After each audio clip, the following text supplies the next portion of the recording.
Olá, meu nome é Patrícia e no quinto vídeo sobre espectrometria de massas falaremos dos padrões observados para as análises de alquenos, alquinos e compostos aromáticos.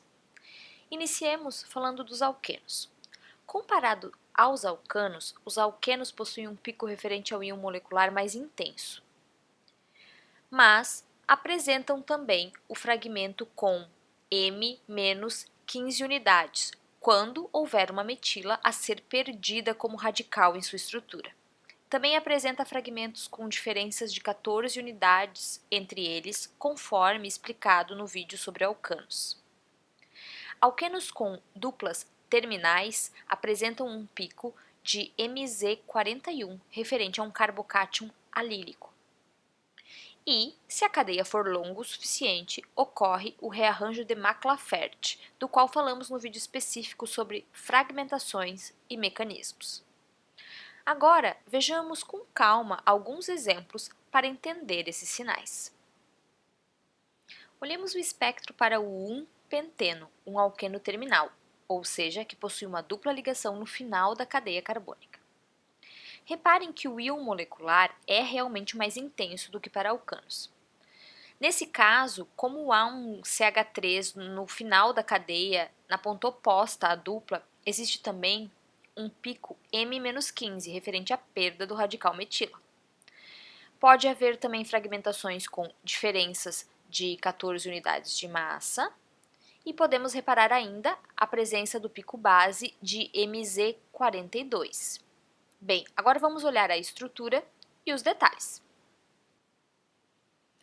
Ocorre a formação do íon molecular pela saída de um elétron π, conforme explicado em vídeos anteriores. É o elétron mais energético que é arrancado primeiro pelo impacto de elétrons. O pico base é referente ao rearranjo de Maclafert, que pode ocorrer se houver um hidrogênio ligado ao carbono gama a uma dupla ligação. Lembrando que o carbono alfa é aquele vizinho à dupla ligação. Depois vem o beta, depois o gama. Essa é uma maneira comum de mencionar os carbonos vizinhos a um grupo funcional. Vamos agora relembrar o rearranjo de Maclafert passo a passo. Um elétron da ligação entre o carbono gama e o hidrogênio migra, e o outro elétron dessa ligação migra para a ligação gama-beta. O outro elétron vem para completar a ligação dupla entre carbono gama e carbono beta. Esse elétron vem da ligação sigma, alfa, beta e inicia o rompimento da mesma. O outro elétron da ligação entre carbono alfa e carbono beta se junta ao elétron desemparelhado para formar uma ligação dupla. Isso gera o rompimento da ligação sigma entre o carbono alfa e carbono beta. É uma clivagem homolítica. Essa movimentação toda, praticamente ao mesmo tempo, gera as seguintes espécies. O fragmento carregado é referente ao pico base. O eteno, por ser neutro, não aparece no espectro. Outro sinal que aparece, similar ao que ocorre em alcanos, é o M-15, referente à perda de radical metila. Nesse caso, ocorre a clivagem da ligação sigma entre o carbono beta e o carbono gama. O outro elétron dessa ligação se junta ao elétron desemparelhado do íon molecular para formar uma dupla ligação. Portanto, temos a eliminação de um cátion alílico juntamente com o radical livre metila. Similarmente ao que ocorre para eliminar radical metila, ocorre para eliminar radical etila. Mas agora, o cátion alílico gerado possui um carbono a menos e, portanto, Mz de 41, ou seja, 14 unidades a menos. Aqui vai uma dica de estudo. Copie todas essas fragmentações em uma folha, desenhe e racionalize os mecanismos, prestando atenção na movimentação dos elétrons. Depois compare ao espectro que mostrei anteriormente. Isso facilitará muito o entendimento das fragmentações. Os cicloalquenos habitualmente apresentam um pico referente à fragmentação que ocorre através da reação de Heterodyesalder. Esse mecanismo não foi falado no vídeo onde falamos dos principais mecanismos e ele é bem característico de cicloalquenos. A movimentação nesse caso é o inverso do que ocorre em uma reação de cicloadição do tipo Diels-Alder, com quebras heterolíticas ocorrendo, ou seja, setas inteiras com movimentação de 2 elétrons. Não lembra ou não ouviu falar da reação de Diels-Alder? Você pode dar uma conferida no site www.patkmc.paginas.ufsc.br. Lá tem um material sobre cicloadições bem completo. Na tela, vocês veem 2 exemplos dessa ocorrência, gerando cátions bastante estáveis devido à conjugação e à eliminação de fragmentos neutros. Sendo assim, essa clivagem gera sinais intensos. Os alquinos possuem as fragmentações parecidas com as de alqueno. Possuem um íon molecular relativamente forte, com uma ressalva, para alquinos terminais. Esses não fornecem íon molecular muito intenso, mas sim um sinal de M-1 intenso. Esse fragmento M-1 é causado pela perda do hidrogênio terminal. Essa característica tem relação com a maior acidez de alquinos em relação aos outros hidrocarbonetos. Por possuírem um carbono sp ligado ao hidrogênio, a ligação é mais facilmente rompida. Se estiverem dúvidas sobre a acidez de hidrocarbonetos, é uma boa hora para revisar. Para alquinos terminais, é típico também o aparecimento de um sinal com Mz39, referente a um cátion propargílico, que é estabilizado por ressonância.